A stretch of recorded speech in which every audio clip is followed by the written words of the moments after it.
لقد نصرکم اللہ فی مواطن کثیرۃ ویوم حنین، اور اے مسلمانوں تمہاری اللہ نے مدد کی بہت سے مواقع پر، اور خاص طور پر یوم حنین۔ اب ظاہر بات ہے کہ یہ حصہ وہ ہے جو نازل ہو رہا ہے، جو کہ ہم کون سے رکوع میں پہنچ گئے؟ چوتھے رکوع میں پہنچ گئے، تو چوتھا اور پانچواں پھر وہ ہے جو ذی قعدہ سن 9 میں نازل ہو رہا ہے۔ تیسرا رکوع جہاں ختم ہوا وہ 2 رکوع ختم ہو گئے کہ جو قریش پر حملے کے ضمن میں اور مکے کی طرف اقدام کے ضمن میں جو رد و قدا ہو رہی تھی، اور وہ فتح مکہ سے پہلے نازل ہوئے سن 8 ہجری میں، رمضان سے قبل۔ اب یہ پھر وہی سلسلہ جڑ گیا جو 6 آیتیں ہم پہلے پڑھائے ہیں ذی قعدہ سن 9 ہجری میں جو نازل ہوئی اسی کے ساتھ۔ اب ظاہر بات ہے کہ اس وقت جو ہے غزوہ حنین بھی ہو چکا تھا۔ لقد نصرکم اللہ فی مواطن کثیرۃ، اللہ نے تمہاری مدد کی ہے مسلمانوں بہت سے مواقع پر، ویوم حنین، حنین کے دن بھی کی، اذ اعجبتکم کثرتکم، جب کہ تمہیں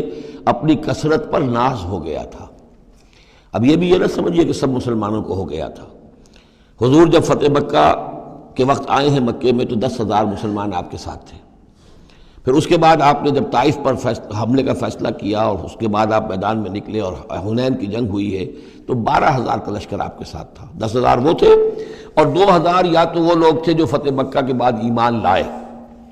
9 مسلم سمجھ لیجئے اسی وقت جو ایمان لائے، اور یا ابھی وہ مشرک ہی تھے لیکن چونکہ اب وہ رعایا ہو گئے مسلمانوں کی تو وہ بھی گویا کہ شریک تھے اس میں ان کے خادموں اور معاونین کی حیثیت سے۔ 12,000 کا یہ لشکر جب گزر رہا تھا ایک وادی سے، اور اس وادی کے دونوں طرف پہاڑیاں تھیں، تو جو تیر انداز تھے اور وہ بہت ہی نشانے والے لوگ تھے تو انہوں نے مورچے بنا رکھے تھے پہاڑیوں کے اوپر، ان کے اوپر سے تیروں کی بوچھاڑ آئی ہے، تو یہ نشیب میں ہے، وادی میں ہے، اوپر سے بیراج آ رہا ہے، اس کے نتیجے میں بھگدڑ مچ گئی۔ بعض روایات میں تو آتا ہے کہ حضور کے ساتھ صرف 30-40 آدمی رہ گئے، علامہ شبلی نے یہی لکھا ہے 30-40 آدمی رہ گئے، لیکن سید سلیمان ندوی نے پھر اپنے استاد سے اختلاف کرتے ہوئے اسی میں سیرت النبی میں نوٹ دیا کہ نہیں 300-400 آدمی رہ گئے تھے،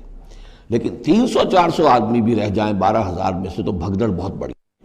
اس وقت پھر حضور خود اپنی سواری سے اترے ہیں، علم اپنے ہاتھ میں لیا ہے، رجز آپ نے پڑھا ہے، انا النبی لا کذب انا ابن عبد المطلب، میں نبی ہوں اس میں کوئی شک نہیں، چاہے یہ 12,000 میرا ساتھ دے تب بھی نبی ہوں، کوئی ساتھ نہ دے تب بھی نبی ہوں، اور میں عبد المطلب کا بیٹا یعنی پوتا میدان میں موجود ہوں۔ اس پر پھر یہ کہ آپ نے لوگوں سے کہا کہ پکارو الیہ یا عباد اللہ، الیہ یا اصحاب الشجرہ، الیہ یا اصحاب البدر، کہاں جا رہے ہو اے بدریوں، کہاں جا رہے ہو اے جو صلح حدیبیہ کے وقت جنہوں نے مجھ سے بیعت کی تھی موت کی، بیعت رضوان، کہاں جا رہے ہو؟ پھر لوگ پلٹے ہیں، پھر فتح ہو گئی۔ اذ اعجبتکم کثرتکم، جب کہ تمہیں اپنی کثرت پر ناز ہو گیا تھا، فلم تغن عنکم شیئا، تو وہ کثرت تمہیں کچھ نہ بچا سکی، کچھ کام نہ آ سکی تمہارے، وضاقت علیکم الارض بما رحبت، اور تم پر زمین اپنی پوری فراخی کے باوجود تنگ آ گئی، تنگ پڑ گئی، تنگ ہو گئی، ثم ولیتم مدبرین، اور پھر تم پیچھے پیٹھ موڑ کر بھاگے، ثم انزل اللہ سکینتہ علی رسولہ، پھر اللہ نے نازل فرمایا اپنی طرف سے سکون اور تسکین اپنے رسول پر، وعلی المومنین، اور اہل ایمان پر، وانزل جنودا لم تروها، اور اس وقت بھی اللہ نے ایسے لشکر بھی اتارے جنہیں تم نے نہیں دیکھا، وعذب الذین کفروا، اور عذاب دیا کافروں کو، وذالک جزاء الکافرین، اور یقیناً یہ کافروں کا بدلہ یہی ہے۔ ثم یتوب اللہ من بعد ذلک علی من یشاء، پھر اس کے بعد بھی اللہ تعالیٰ توبہ نصیب فرما دے گا اپنے بندوں میں سے جس کو چاہے گا، اللہ غفور اور رحیم ہے۔ یا ایھا الذین آمنوا انما المشرکون نجس فلا یقربوا المسجد الحرام بعد عامہم ھذا، اہل ایمان یہ مشرک ناپاک ہیں، پلید ہیں،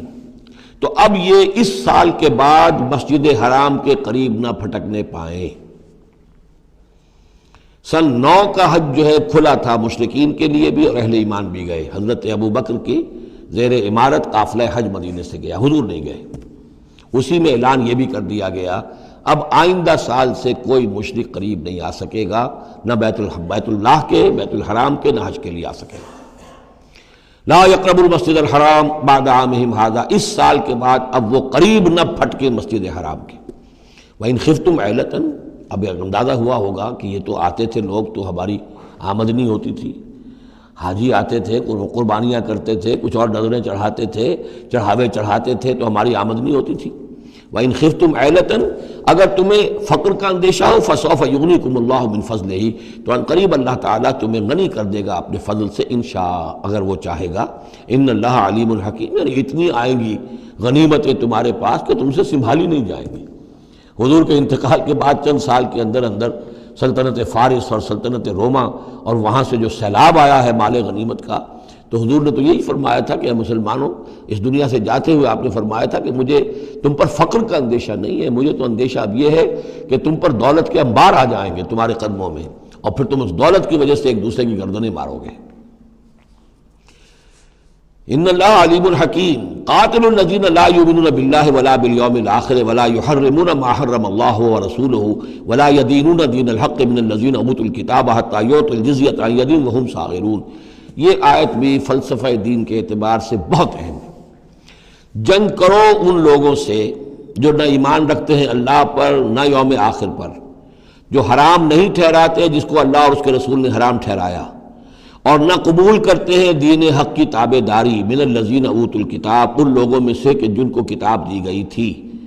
حتی یعطوا الجزیۃ عن ید وہم صاغرون یہاں تک کہ وہ اپنے ہاتھ سے جزیہ پیش کرے اور چھوٹے ہو جائیں، نیچے رہے، تابع ہو جائیں. یہ فرق ہے جو کیا گیا ہے. مشرکین عرب کے لیے تو کوئی آپشن نہیں تھا، یا ایمان لاؤ یا گردن مار دی جائے گی، اس لیے کہ ان میں سے تھے حضور صلی اللہ علیہ وسلم، ان پر اتمام حجت بدرجہ آخر ہو گیا. لیکن یہ کہ باقی لوگوں کے لیے،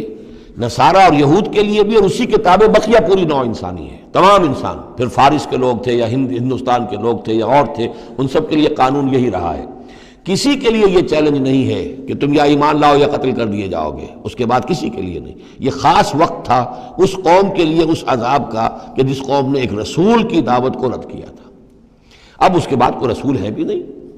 موجود نہیں ہے، بنفس نفیس تو موجود نہیں ہے، معنوی طور پر ہے، وہ واقعتاً جو ہے مادی طور پر تو نہیں ہے. اس حوالے سے اب بقیہ پوری نوع انسانی کا معاملہ کیا ہے؟ ان کے سامنے یہ ہے کہ قتال ان سے بھی کیا جائے گا، جنگ ان سے بھی کی جائے گی، یہاں تک کہ وہ تابع ہو جائیں، اللہ کے دین کی بالادستی کو قبول کر لیں. لیکن اس کے نیچے وہ یہودی رہیں، وہ مجوسی رہیں، وہ ہندو رہیں، وہ سکھ رہیں، وہ پارسی رہیں، وہ جو بھی چاہے رہیں. انڈیویجول کو کسی کو اسلام لانے پہ مجبور نہیں کیا جائے گا، اور یہ نہیں ہوگا کہ گردن اڑا دی جائے گی یا اسلام لاؤ. وہ معاملہ تھا مشرکین عرب کے لیے. یہ جو زمین و آسمان کا فرق، اس کو اچھی طرح سمجھ لیجئے. یہی وجہ ہے کہ پھر جب دور صحابہ میں اور دور خلافت راشدہ میں فوجیں نکلی ہیں صحابہ کی، تو 3 آپشنز دیتے تھے. وہ ایمان لے آؤ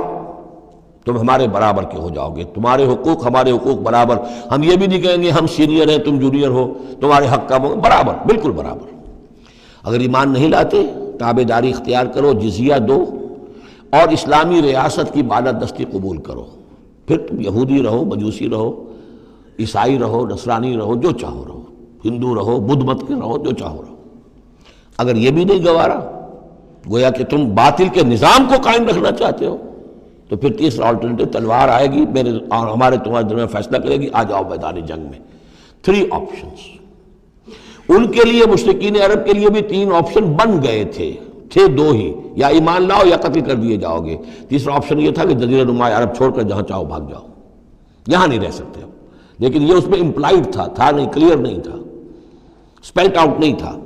لیکن ان کے لیے یہ دوسرا آپشن تھا. قاتل الذین لا یؤمنون باللہ، قتال کرو ان سے جو ایمان نہیں رکھتے اللہ پر نہ یوم آخر پر، ولا یحرمون ما حرم اللہ ورسولہ، نہ حرام ٹھہراتے ہیں اور سمجھتے ہیں ان چیزوں کو جو اللہ اور اس کے رسول نے حرام کی ہیں. ولا یدینون دین الحق، اور نہ دین حق کو قبول کرنے کے لیے اور اس کی تابعداری کرنے کے لیے تیار ہیں. من الذین اوتوا الکتاب، اہل کتاب میں سے، ان سے بھی جنگ کرو. حتی یعطوا الجزیۃ عن ید، یہاں تک کہ وہ دے جزیہ ہاتھ سے، وہم صاغرون، اور چھوٹے ہو کر رہے، اسلام کی بالادستی قبول کریں. وقالت الیہود عزیر ابن اللہ، اور یہودیوں نے یہ اعتقاد گھڑ لیا تھا کہ عزیر اللہ کے بیٹے ہیں. وقالت النصارى المسیح ابن اللہ، اور نصارہ نے یہ عقیدہ گھڑ لیا کہ مسیح اللہ کے بیٹے ہیں. ذالک قولہم بافواہہم، یہ ان کی منہ سے باتیں ہیں جو نکلی ہیں، ان کی کوئی حقیقت نہیں ہے. یظاہرون قول الذین کفروا من قبل، یہ ریس کر رہے ہیں، نقل کر رہے ہیں ان لوگوں کی باتوں کی کہ جو ان سے پہلے جنہوں نے کفر کیا تھا. یہ میں اشارہ کر چکا تھا کہ متھرا ازم یہ ایک مذہب تھا پرانا، اور خاص طور پر مصر اس کا بہت بڑا مرکز تھا. تو جب یہ سینٹ پال نے جب تبلیغ شروع کی ہے عیسائیت کی، اور وہ وہاں سے پھر بات جو ہے آگے بڑھی ہے اور جینٹائلز کے اندر بھی تبلیغ اس نے شروع کی، تو اس نے پھر اپنے مذہب میں ایسے اعتقادات شامل کر لیے کہ یہ جو دوسرے مذہب کے لوگ ہیں وہ آسانی سے ہمارے اس مذہب میں عیسائیت میں آ جائیں۔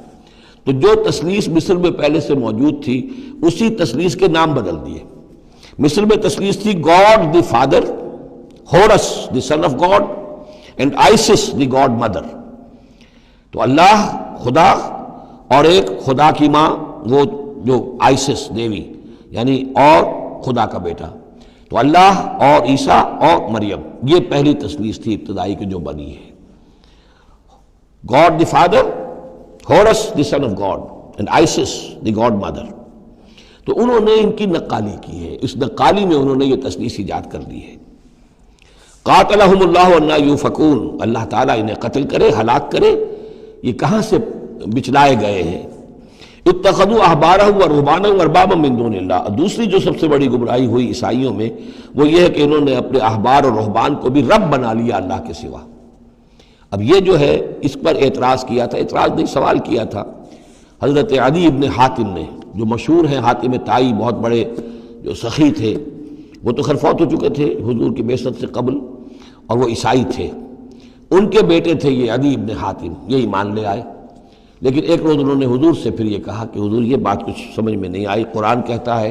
کہ ہم نے بحیثیت عیسائی اپنے احبار اور رہبان کو اپنا خدا بنا لیا، ارباب بنا لیا، تو ایسی بات تو نہیں ہے، تو اس کا مفہوم کیا ہے؟ تو آپ نے فرمایا کیا یہ صحیح نہیں ہے کہ جس شے کو وہ حلال کہہ دے تم حلال مان لیتے ہو، جس شے کو وہ حرام کہہ دے تم حرام مان لیتے ہو؟ کہ جی یہ تو ہے، تو یہی تو خدا بنا مان لینا ہے۔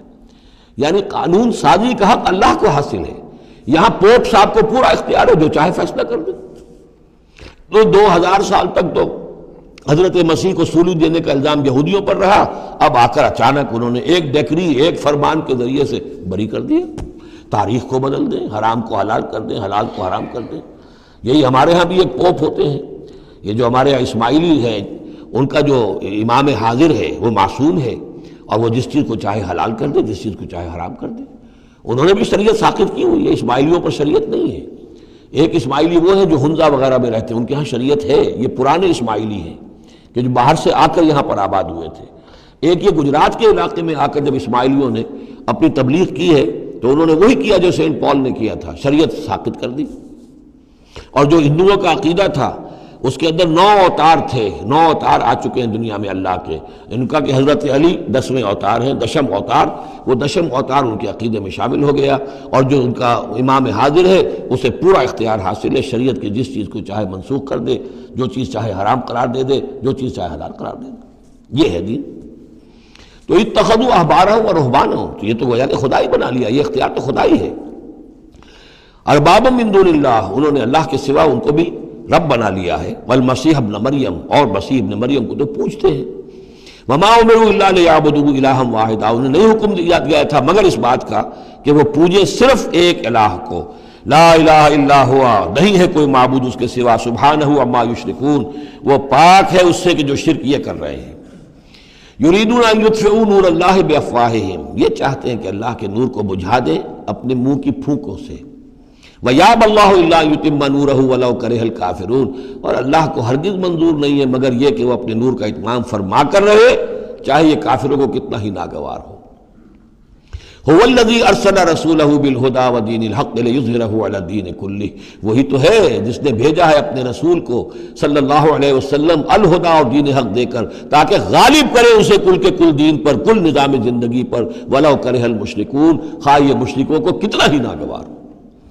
کیونکہ یہاں آ کر حضور کے مشن کے آخری درجے میں تکمیل ہو رہی ہے، تو یہاں کلیئرلی اب اس کو انشیٹ کر دیا گیا۔ وہ جو میں نے عرض کیا تھا کہ ایک ہے رسالت کا بنیادی مقصد، تبشیر ہے، انذار ہے، تذکیر ہے، دعوت ہے، تبلیغ ہے، وما نرسل المرسلین الا مبشرین ومنذرین، وہ بنیادی مقصد بھی حضور کی بعثت کا ہے۔ لیکن حضور کا ایک امتیازی مقصد ہے، تکمیل رسالت کا جو مظہر ہے وہ ہے کہ دین کو غالب کرنا بالفعل۔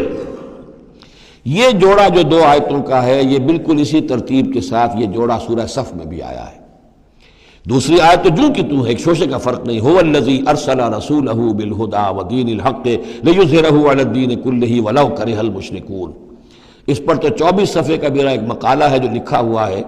جو میری کتاب ہے نبی اکرم صلی اللہ علیہ وسلم کا مقصد بعثت، صرف اس ایک آیت پر 24 صفحے کا مقالہ ہے، اور میں مطمئن ہوں اللہ کا شکر ہے کہ اس آیت کا حق اللہ تعالیٰ نے میرے ذریعے سے پورا کروا دیا ہے۔ اس میں کسی اعتبار سے، اس لیے کہ لوگ اس میں سے اپنے لیے راستے نکالتے ہیں، چور دروازے، یہ تو جی اللہ غالب کرنے والا ہے، کوئی انسان غالب کرنے والے تھوڑا ہی ہیں، اور یہ ہے اور وہ ہے، اس لیے کہ جو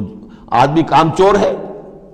چاہتا ہے کسی طریقے سے کوئی راہ فرار ہو، بھاگنے کا کوئی راستہ مل جائے، لیکن آپ اگر اس کو پڑھیں گے تو معلوم ہوگا کوئی راستہ فرار کا نہیں ہے۔ ہر جو بھی ممکن ہو سکتی ہے نحوی اعتبار سے، جو امکان ہو، سب کو میں نے لے کر اور ثابت کر دیا ہے کہ اس میں کہیں فرار کا راستہ نہیں ہے۔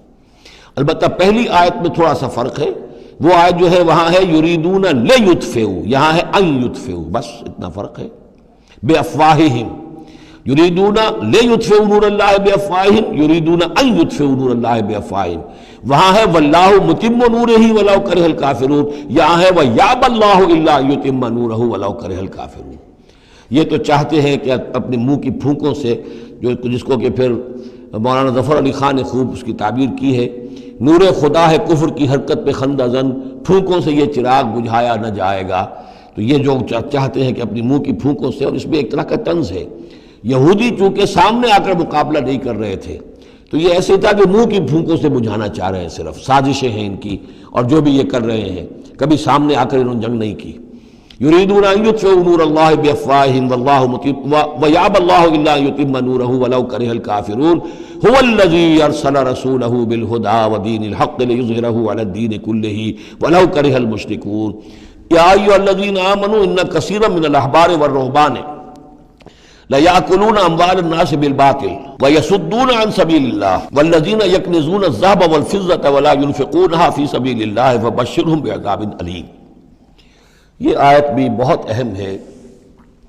اس لیے کہ جو مسلمان امتوں کے اندر علماء اور احبار اور صوفیاء، یا آپ ایک لفظ استعمال کریں مذہبی پیشوا، جو بھی ایک طبقہ بن جاتا ہے، اگر ان میں دنیا کی محبت اور مال کی محبت آ جائے، ایک عام کاروباری آدمی ہے، دنیا کا کاروبار کرتا ہے، اب ظاہر بات ہے حلال ذریعے سے کما رہا ہے، اچھا کھائے اچھا پہنے، ٹھیک ہے، کوئی جائیداد بھی بناتا ہے، کوئی حرام کام نہیں ہے، اس کی اولاد کو منتقل ہو جائے گی، لیکن یہ کہ جو شخص دین کی خدمت میں لگا ہوا ہے، اب اسے فرض کیجئے کوئی ہدیہ دے رہا ہے، کوئی اس کو اگر فرض کیجئے تحفہ دے رہا ہے یا کسی طریقے سے، تو دین کے لیے دے رہا ہے۔ اگر یہ لوگ بھی اپنے پاس دولت جمع کریں، اگر یہ اپنی جائیدادیں بنائیں، تو یہ بدترین انسان ہے آسمان کی چھت کے نیچے کے۔ یہ سمجھ لیجیے اچھی بات، عام آدمی کے لیے قانون اور ہوگا۔ اس حدیث کو ذہن میں لے آئیے، حضور نے فرمایا یوشک ان یاتی علی الناس زمان، مجھے اندیشہ ہے لوگوں پر ایک وقت ایسا آ جائے گا، کیسا آ جائے گا؟ لا یبقى من الاسلام الا اسمہ، اسلام میں سے اس کے نام کے سوا کچھ نہیں بچے گا۔ ولا یبقى من القرآن الا رسمہ، قرآن میں سے اس کے رسم الخط کے سوا کچھ نہیں بچے گا۔ مساجدہم عامرۃ، ان کی مسجدیں آباد بہت ہوں گی، شاندار ہوں گی، وہی خراب من الہدیٰ، ہدایت سے خالی ہوں گی۔ وعلماؤہم شر الناس تحت ادیم السماء، اور ان کے علماء آسمان کی چھت کے نیچے کے بدترین انسان ہوں گے۔ من عندہم تخرج الفتنۃ وفیہم تعود، انہی میں سے فتنہ برآمد ہوگا، انہی میں گھس جائے گا۔ تو یا ایھا الذین آمنوا، اہل ایمان، ان کثیرا من الاحبار والرہبان، یقیناً بہت سے علماء اور درویش، لَيَأْكُلُونَ أَمْوَالَ النَّاسِ بِالْبَاطِلِ، وہ لوگوں کے مال ہڑپ کرتے ہیں باطل طریقے سے، وَيَصُدُّونَ عَنْ سَبِيلِ اللَّهِ،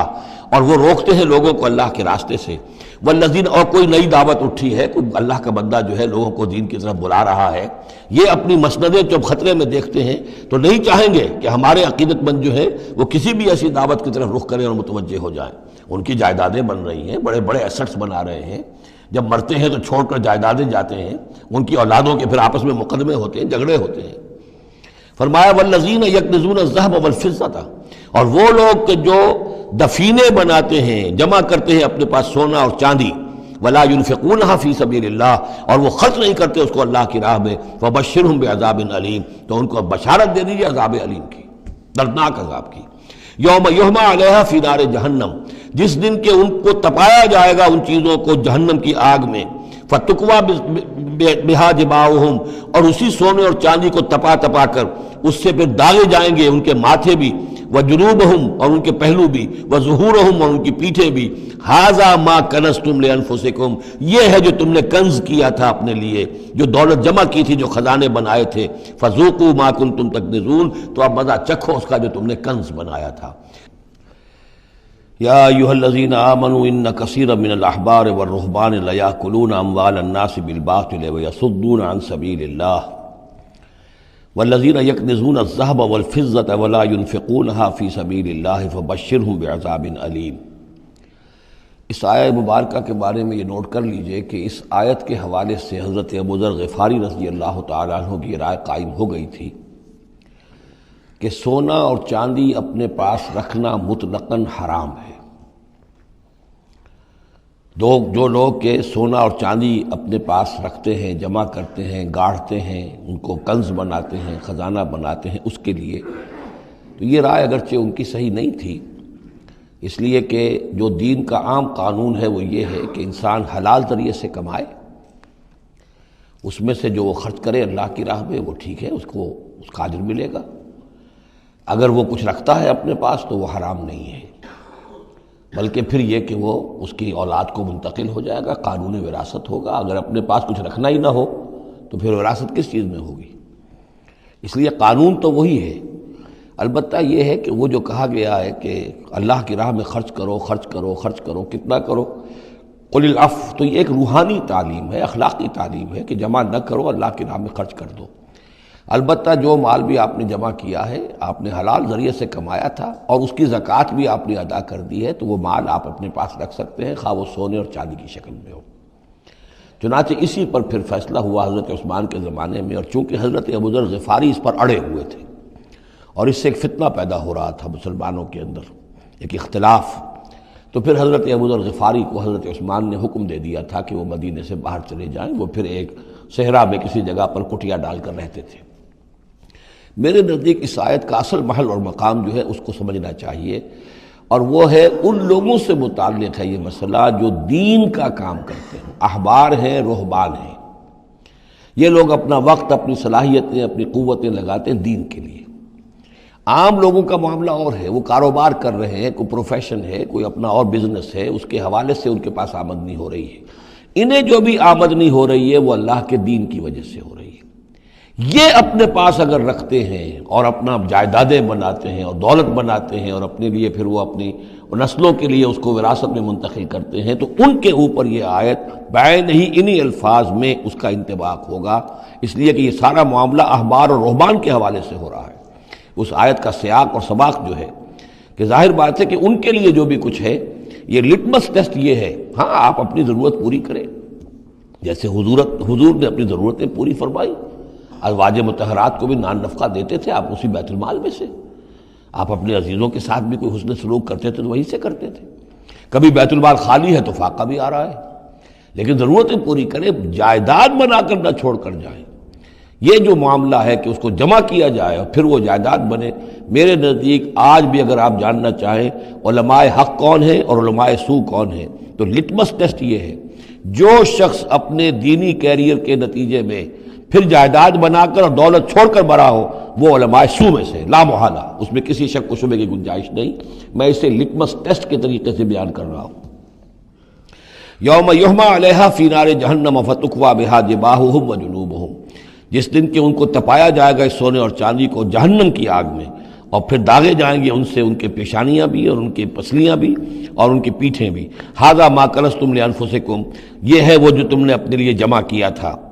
لانفسکم فذوقوا ما کنتم تکنزون، تو مزہ چکھو اپنے اس کنز کا۔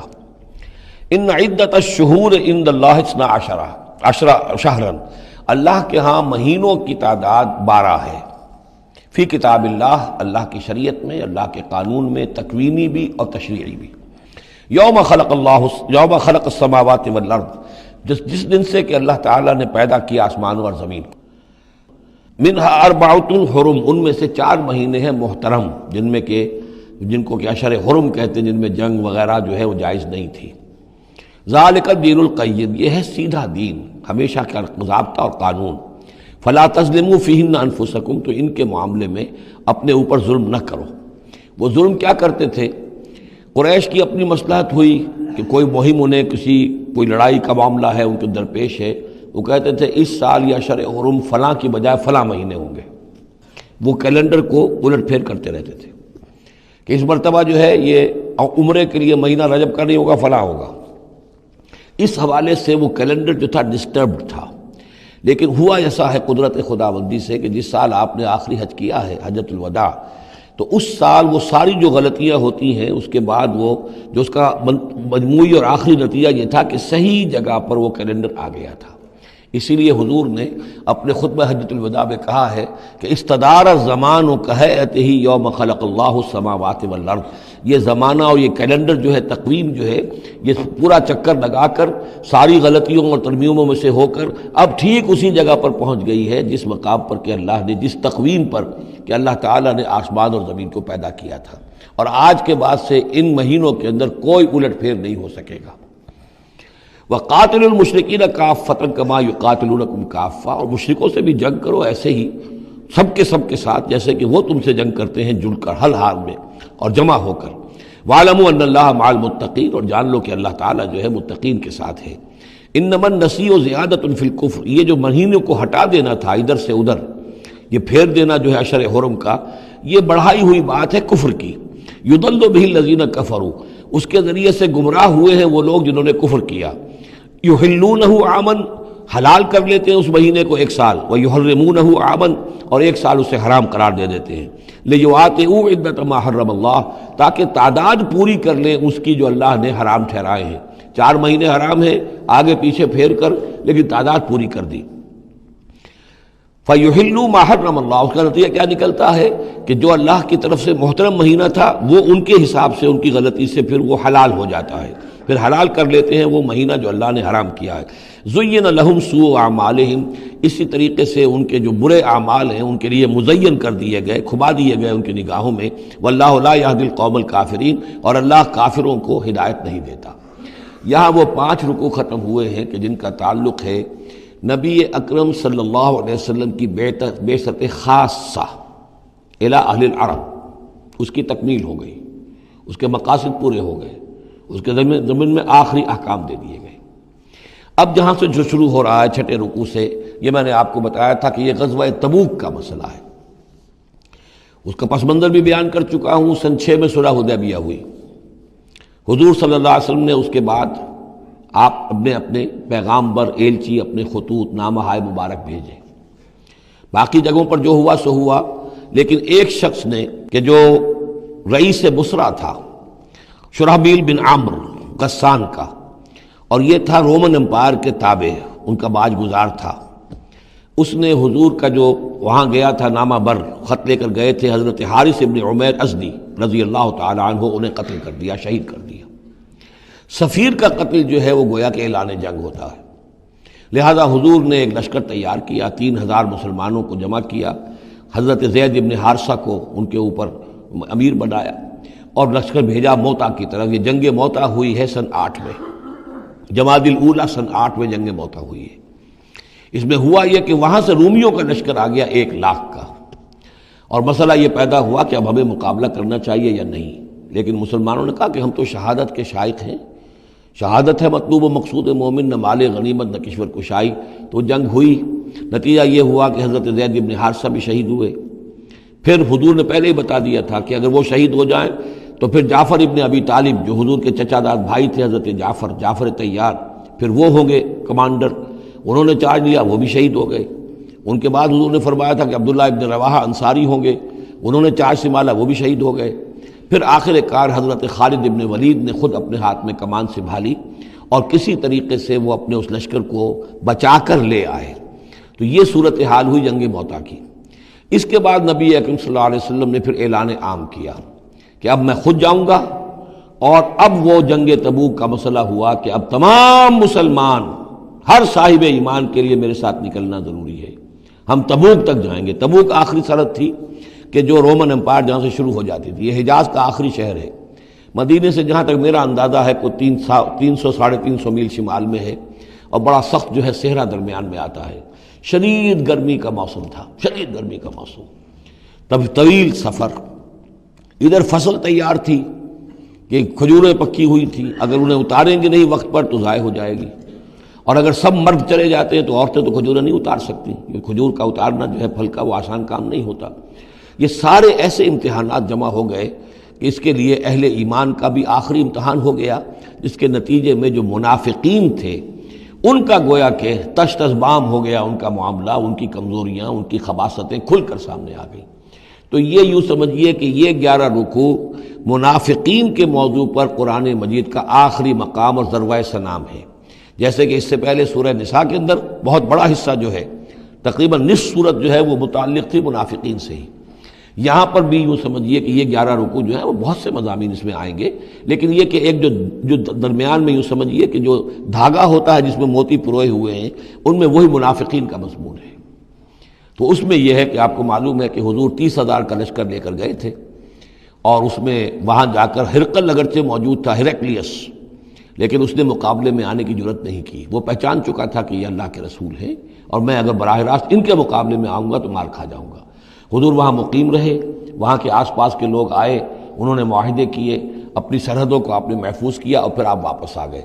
گویا کہ جنگ کی نوبت نہیں آئی، لیکن یہ کہ دھاک بیٹھ گئی حضور کی اور مسلمانوں کی کہ سلطنت روما نے پسپائی اختیار کی ہے، رومن امپائر مقابلے میں آنے کی ہمت نہیں کر سکی۔ تو وہ جو بھی جنگ موتا کی وجہ سے جو کچھ ہوا اکھڑی تھی، اللہ تعالیٰ نے اس ہوا کو دوبارہ جو ہے قائم کر دیا۔ بہرحال اس کے بعد یہ سلسلہ آگے بڑھا حضرت ابوبکر کے زمانے میں، کیونکہ حضور نے اپنے مرض وفات میں بھی ایک لشکر تیار کر دیا تھا،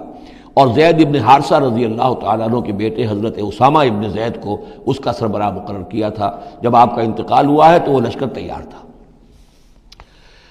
اب اس موقع پر جو منافقین کی جان پر بن گئی تو خطاب تو شروع ہو رہا ہے یا ایھا الذین آمنوا سے، لیکن وہ بات ذہن میں رکھ لیجیے جو میں نے سورہ نساء میں آپ سے کہی تھی کہ منافقین سے بھی خطاب ہوتا ہے تو یا ایھا الذین آمنوا کے صیغے سے ہوتا ہے، اس لیے کہ وہ بھی مسلمان تھے، ایمان کا دعویٰ کرتے تھے۔